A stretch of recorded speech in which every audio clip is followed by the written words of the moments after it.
The oppressive heat and dry gulch was a physical weight, pressing down until the air itself seemed to shimmer. The relentless sun had baked the alkali dust into a fine, abrasive powder, and each footfall sent up a pale cloud that clung to a man's worn boots. At the town's edge, the solitary telegraph wire that ran alongside the narrow-gauge tracks buzzed with messages from the depot. A sharp, metallic sound in the stifling quiet. Cole Tanner tipped his hat brim lower against the glare, his boots crunching on the parched earth as he walked from the livery stable to Silas Thorne's mercantile. Sweat glued his shirt to his back, and the few coins in his pocket felt like a mockery. What little he possessed wouldn't be enough for a week's worth of coffee and grain. At 30, he already had the weathered look of a man who'd seen too many seasons of bad luck. Inside the mercantile's back office, the air thick with the scents of molasses and oiled leather offered a slight reprieve from the heat. Magistrate Silas Thorne sat at a cluttered desk, positioned between barrels of nails and sacks of feed. A framed sign above his head declared him Justice of the Peace, though it was common knowledge his profits as a shopkeeper far exceeded his earnings as a lawman. Across from him sat the bride, a woman who called herself Elara Quinn. Her calico dress was humble, its hem showing signs of being let down more than once. A bonnet shadowed her features, but Cole noted the tension in her gloved hands, her knuckles white. She didn't appear afraid, but rather braced for an ordeal. Between them was the dowry, a crude crate containing 10 barred rock hens. The widow who'd raised them, Maeve O'Connell, hovered nearby, clucking over her birds. "They're fine layers, Mr. Tanner," she insisted, patting the crate. "That one, Jubilee, gives an egg nearly every day. Keep the foxes away, and they'll keep you fed." Cole offered a curt nod, acutely aware of the stares from the main store, where townsfolk and ranch hands feigned interest in bolts of fabric and tins of lard, all to get a look. The news had traveled quickly, a broke cowboy, too proud to quit. Taking a stranger for a wife in exchange for 10 chickens, Thorne dipped his pen and began the proceedings. "State your full name." "Cole Tanner, and yours, miss." "Elara Quinn," she replied. After a barely perceptible hesitation, the magistrate's voice droned through the vows. With the enthusiasm of a man pricing out beans, there was no music, no ceremony, only the scratching of his pen and the soft rustling of feathers. Cole's "I do" was steady. Ilarez was quiet but resolute. Thorne stamped the document with a splotch of ink. Just like that, Cole was married. Mrs. O'Connell beamed. "You'll provide a good home for those hens, Mr. Tanner. It's a respectable roof for this young woman." Cole lifted the crate and carried it to the buckboard in the alley. Elara followed, her carpet bag clutched in her hand. The sunlight was blinding, and the whispers from the boardwalk grew into audible chuckles. 10 clucks for a bride, a voice jeered. Cheapest wedding in the territory? Laughter pursued them as they left the town. They climbed onto the buckboard, and Elara set her bag on her lap, her gaze fixed forward. Cole urged his horse, Blaze, into motion, and the wagon rattled out of Dry Gulch. The 8-mile journey to his homestead was over hardpan, punctuated by sagebrush. The land sloped toward distant mesas that glowed crimson in the setting sun. Beyond those mesas lay Bitter Creek, its flow reduced to a trickle by Gideon Croft's dam for the past 2 years. Croft, citing prior appropriation rights, had been upheld by the courts in Prescott, leaving smaller ranches like Cole's with dry wells and dust-choked fields. They arrived as the sun dipped below the horizon. The cabin's roof had a slight sag, but the interior was sound. Cole carried the crate onto the porch. "You can put your things inside," he said.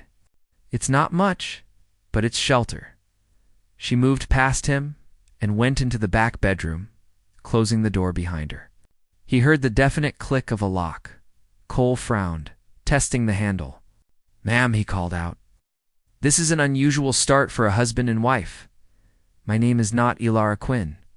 Her voice came, calm and clear. The words stopped him cold. "My name is Tamer Hartwell. I married you for protection, and because tomorrow I intend to reclaim what Gideon Croft stole from me, and from nearly everyone else in this valley." Cole's hand fell from the doorknob. Outside, The hens murmured in the encroaching darkness. A lone coyote howled across the flats, and in the silence that followed, Cole understood that his 10-chicken wedding had become something far more perilous than a matter of pride. The first hint of dawn painted the cabin floor with gray light. Outside, the hens foraged for grain. Just before sunrise, he'd heard the lock turn. Now, the woman, who was not Alara, stepped out from the bedroom. Her hair was braided back, her eyes sharp and intelligent. She held a canvas map tube and a leather-bound journal. "You have a right to the truth," she said. She unrolled a surveyor's map, its edges softened by use. It detailed the region's streams and ridges. Along the bottom were the words, Nathaniel Hartwell, Surveyor, Prescott Territory. She then opened the journal, its pages filled with meticulous calculations of water flow and land grades. "My father surveyed this land," she explained, her finger tracing the blue line of Bitter Creek. "Before Croft's Dam, it ran strong through late summer. Settlers relied on that. Then Croft built his barrier, guarded by hired guns. My father petitioned the Water Council, but Croft hid behind the law." She pointed to a spot on the map marked Widow's Peak, 3 years ago. "My father went there to meet a councilman with proof. Croft was diverting more water than his claim allowed. He never returned. They ruled it an accident." Cole knew Widow's Peak. It was a treacherous place. A vaquero named Mateo Vargas saw Judd Mercer, Croft's foreman, near my father's camp that day, she continued. The next morning, Mateo claimed he was mistaken. The council only recognizes petitions from a head of a household. As a single woman, I had no standing.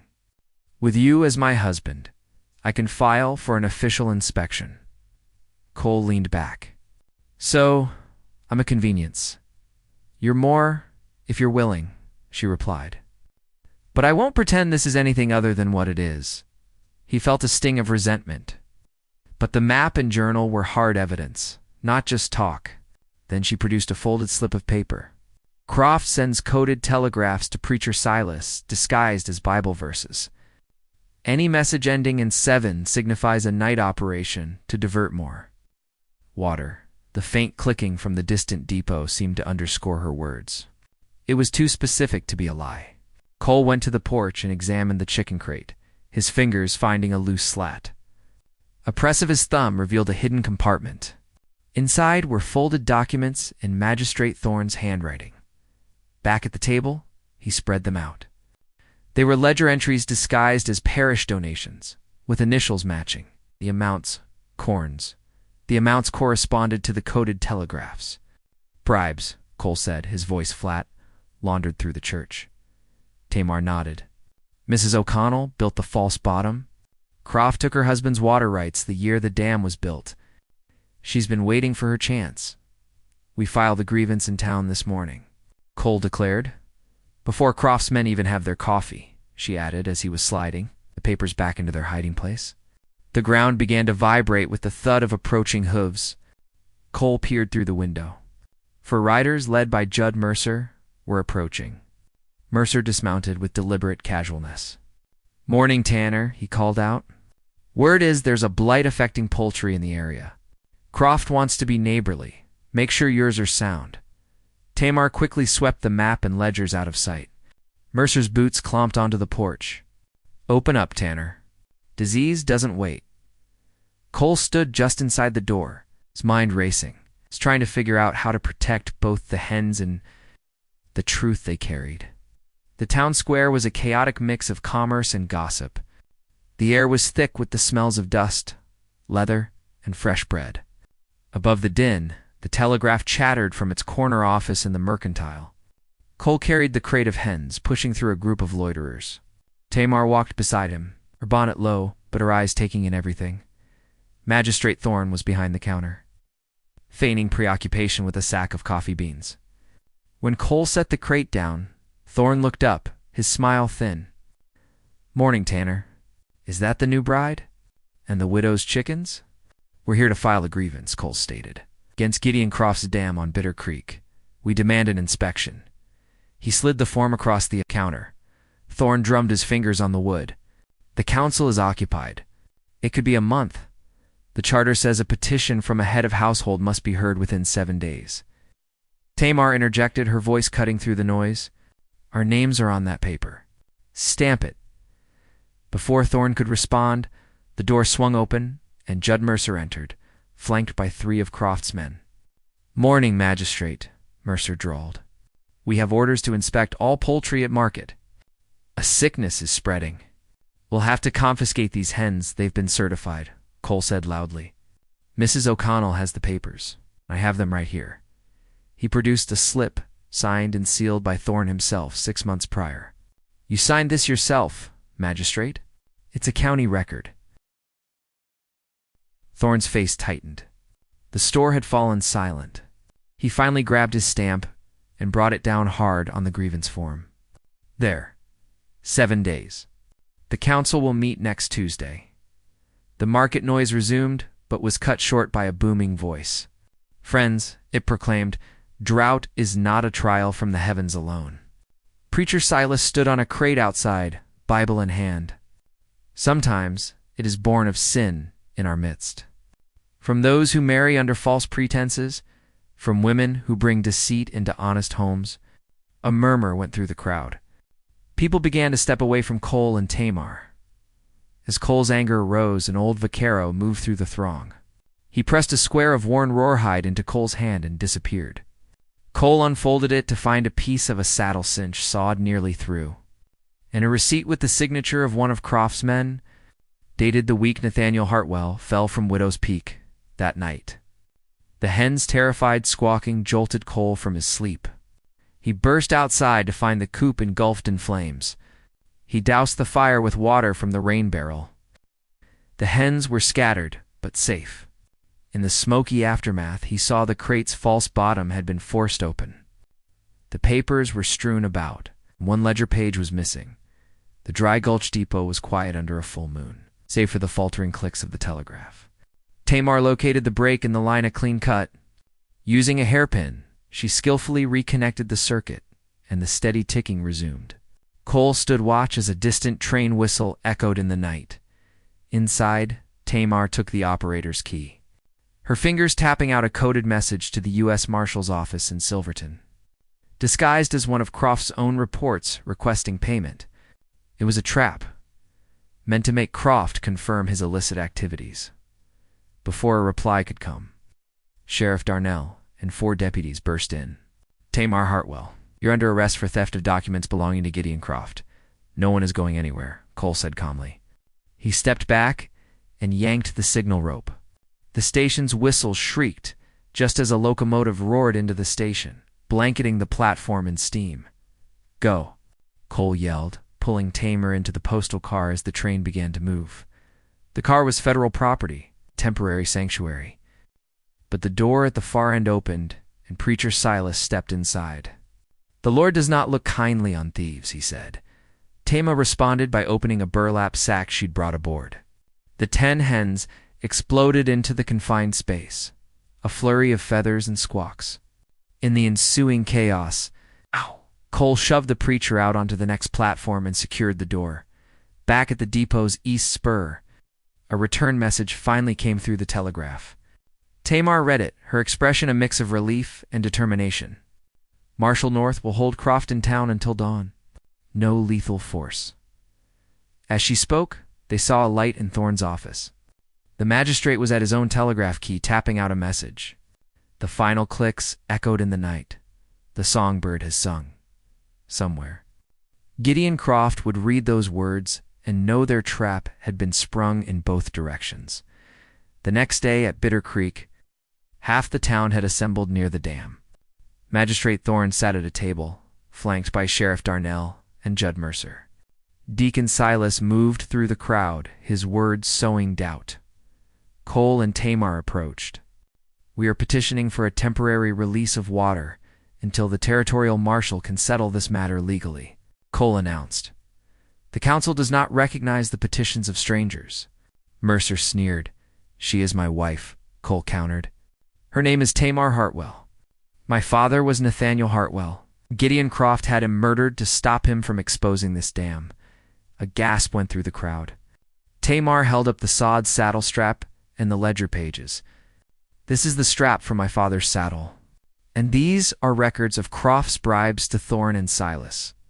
She called out, "Mateo Vargas, tell them what you saw." The old vaquero stepped forward. "I saw Mercer near Hartwell's camp that day." The next morning, Hartwell was dead at the bottom of Widow's Peak.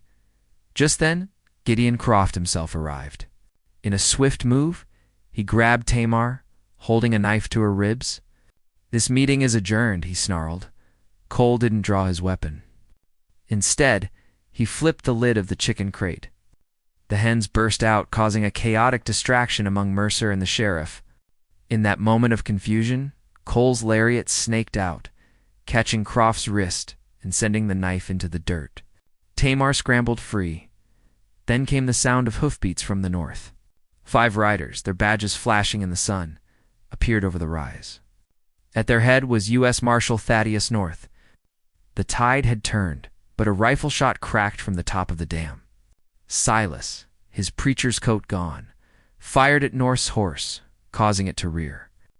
Croft's men surged forward and the standoff erupted as the dust settled. Marshal North's deputies had gained control. Silas tried to flee, but was brought down when Cole threw a canvas tarp over his horse's head. Mercer was apprehended while trying to escape with the ledger pages. Sheriff Darnell was caught trying to destroy Thorne's ledger. Gideon Croft, North declared, "You are under arrest for murder, fraud, conspiracy, and the illegal diversion of federal waters." As shackles were snapped onto Croft's wrists, all eyes turned to the dam. "The dam will remain," Tamar announced, quieting the crowd. "But it will be open twice a week, overseen by a council elected by every household in this valley. We will share, we will keep records, and no one will hoard what belongs to all." Marshal North nodded. "That is within the law.